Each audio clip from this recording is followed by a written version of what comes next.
Hey, welcome on in, guys. Tobin here with you, and thanks for checking out the channel. Hope you're doing well there. If you guys could subscribe, that'd be great, and appreciate you stopping by. Recording this about 24 hours out from the Miami Heat getting started with some Summer League action as they get going in the California Classic. That is when they get going. San Antonio Spurs on Saturday. They got the Lakers on Sunday. Both those games at 4:30. Then they got one against the Golden State Warriors, 7 o'clock.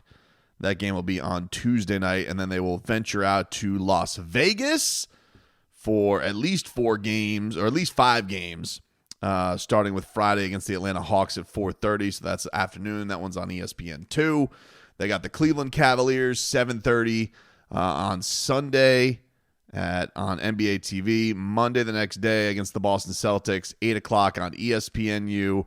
And then Thursday, July 17th, Heat versus Pistons. And I want to say in the Heat's release, let me just double check on this. I want to say that these will be streaming on FanDuel as well, because I believe if you have FanDuel that you will be able to watch them.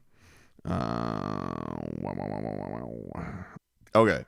Yeah, and on the Heat's release that they said all Heat Summer League games will be available to stream on FanDuel Sports Network app, while select games will air on TV on FanDuel Sports Net. So if you do have FanDuel, it looks like you'll be able to watch it too. So just an FYI as we're getting into this thing. And for me, number one thing, all eyes for me immediately go to the first round pick, Kasparas Jakučionis. I want to see what the kid's got. Like, I'm excited to see ball in his hands, playmaking for these guys. I'm looking for my first alley-oop to Kel'el Ware.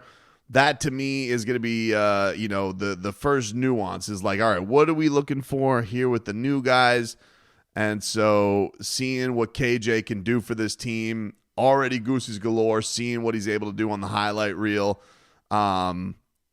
I'm pretty jacked up. I'm pretty jacked up to see what he's able to do in these Summer League games. Then the other piece of that, you of course have Vlad Golden, who the Heat brought in, put on a 2-way deal.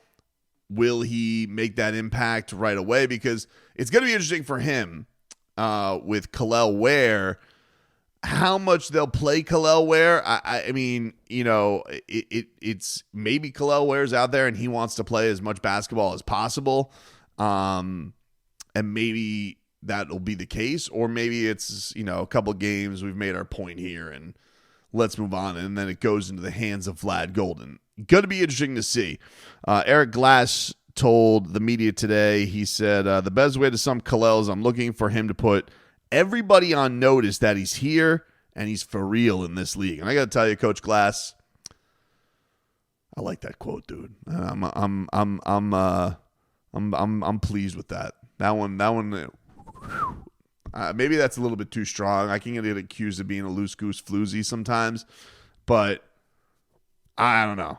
Look, man, I don't have to. You know what I like about the Summer League? 1, I like watching the Heat's young players. 2, we don't got to worry about rumors, fodder. We could just watch some hoops. We could see what these young fellas can go out there and do for this squad. And I think there's something to it. I do think that we've seen some pretty great stories come out of Summer League in recent years for the Miami Heat. So I'm a fan of it, and I enjoy it. And so it'll be cool. It'll be a star-studded Vegas time. They're going to be out there while Manny Pacquiao is making his return. Perhaps you have Coach Spoelstra. Maybe he goes ringside. I don't know. But Manny Pacquiao is fighting that second week of Summer League. He's making his return at 46 years old. The Pac-Man is making his way back in the ring against Mario Barrios. So that's kind of a cool thing. Maybe we see the Heat ringside. That'd be kind of cool. I'd imagine Bam, probably makes a visit out there as well. Because who doesn't love Vegas at this time of year? The other thing is, I'm looking at the Arizona Twins, Keyshawn Johnson, Pella Larson. Keyshawn had his contract guaranteed, and I'm curious to see, I thought he really shined out of anybody last year before he got a little dinged up there at the end of the run. But I love watching Keyshawn Johnson go out there and do this. And now we got 2 KJs on the team. Got Keyshawn, got Kasparas Jakučionis, Keyshot original KJ, Jakučionis, probably more necessary KJ because his name is difficult. This is a conundrum, people. We need to figure this out. Either way, KJ times KJ squared, whatever, dude. Keyshot Johnson, very excited to see what he can do. And then Pelle Larsson is an interesting one as well because, like, I'm very curious to see, like, what is his role going to be going into this season. It might be a little bit expanded going into this summer league. But, you know, is there going to be an element where he's going to force his way into trying to get up a lot of shots? Is he going to stay within himself? Because I think we saw a little bit with Jaime Jaquez, almost a force of trying to be somebody else and maybe getting a little bit away. He's working on the mental coach side, mental aspect of this, so hopefully there's a bounce back for him there. And then, from Kel'el's standpoint, in whatever the appearances are, it was interesting reading some of the quotes today from the beat guys, from Ira Winderman and from Anthony Chang, where, he was talking about the Kevin Durant trade and how he wasn't or didn't appear like he was part of it at all. And he said, quote, "It made me feel like the Heat wanted me and they want me to see how far I can go in the future and how my development goes. That makes me want to show them what I can do and how far I can go. They see the potential in me and they see what I can be. So my main goal is to sort of repay that they didn't make a mistake." And I was like, man, that's a pretty damn for a 21-year-old. I was like, that is a great sum up of this. And I will say, I think of him. I think of Jovic. Jovic was like, I remember with the Dames, I was like, I didn't want to go. Like, he was talking about this when he was with his team in Serbia. But for Kel'el to know, like, yeah, I think the Heat thought highly of him. It's gonna take a hell of a player for the Heat to want to part with him. He's in a lot of ways probably their most exciting piece on the team right now. Not their best player, not their guy who probably brings back the most in a trade, but I think everybody's kind of looking at him as a while, like, where does this go? Is this guy going to look like an extraterrestrial with some of the highlights that we saw from him last year?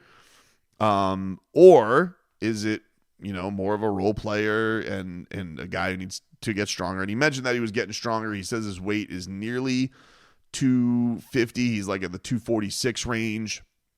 If you guys didn't catch it, I did speak with Alonzo Mourning about this. Myself, Alejandro Solana, and Tommy Ty got to sit down with the legend on draft night.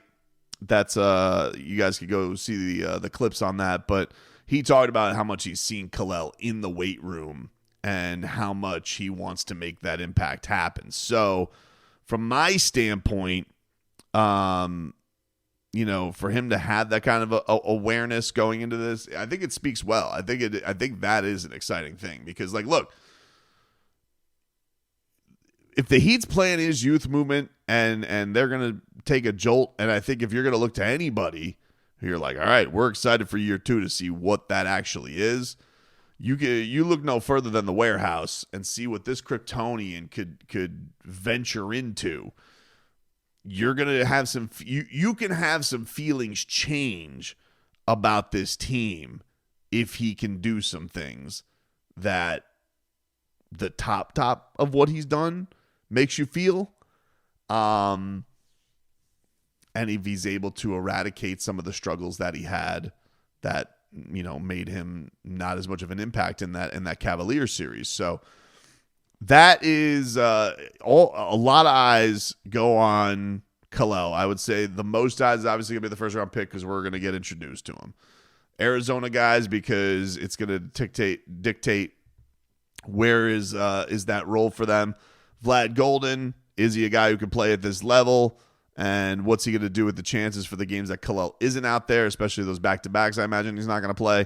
And then for Kel'el, man, like Coach Glass said, like, let's go. Let's show that he's the real deal. And I would love to even see at a point where it looks like Kel'el's just too good for this. I think that's almost an element you want to see too. Because, man, he was a force in that summer league last year too. Like, nobody could corral him. He was getting a ton of free throws.